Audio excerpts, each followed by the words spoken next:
maanta halkan waxaan idinku hayaa laba maanso oo aad u qiimo badan. labadan maanso magacooga waxa weeyaan maansada koobaad waa ammaan dumar, maansada labaadna waa maanso ka hadlaysa saaxiibka. aan ku horeeyo maansada ammaan dumar. waa kuwan meerisay ka mid ah maansada ammaan dumar.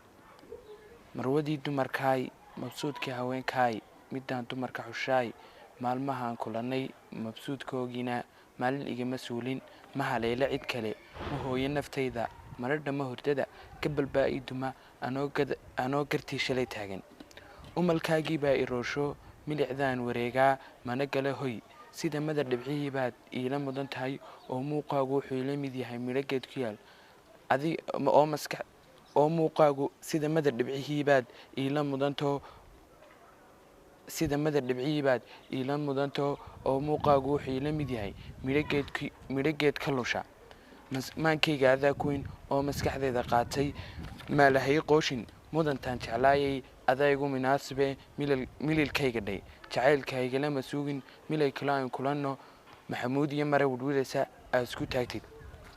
masraxa jacaylka aynu korno, guurkeenna aynu gorfayno, degal wacan aynu degno, galab wanaag aynu wadaagno, guri iyo aqal wacan aynu galbino.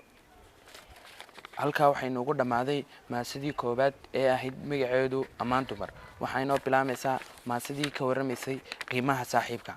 waa kuwan meerisay ka mid ah maansada ka warramaysa qiimaha saaxiibka. geeraar waan kala baadno, baryaha waan iska daayo, haddaan siraadaya saansaantiisa, sugayaashiisoo saxa hadday surmowdo. saaxiibku waa wehel waxyeeliya nacabkaa jira, warankii leebka kaa xigtaysta, markay dhiibtu timaad sinta kuula dhiga, suldaarada kula necab, samaha kuu wada. saaxiib sadirigayga adaa leh, adigaan kugu suuradaystaa, surkaan ku taaganayna waa adi, saldhiga naftaydu waa adi, sagal da ayaa tay oo siraad baxa ayaa tay, sumad waxaad u leedahay sirnaxaadnaan, sirtayda adaa xafida oo igu sima halkaan rabo, oo arrinkii imaad xaajaduna adkaato, adaa ila salgooya, sarfad ilaahay kuma tuso, sada ilaahay ha ku gaadhsiiyo. saaxiib saatir baan kuu baryee, aamiinta raaci.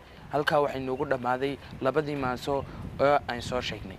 wassalaamu calaykum waraxmatullaahi wabarakaatu.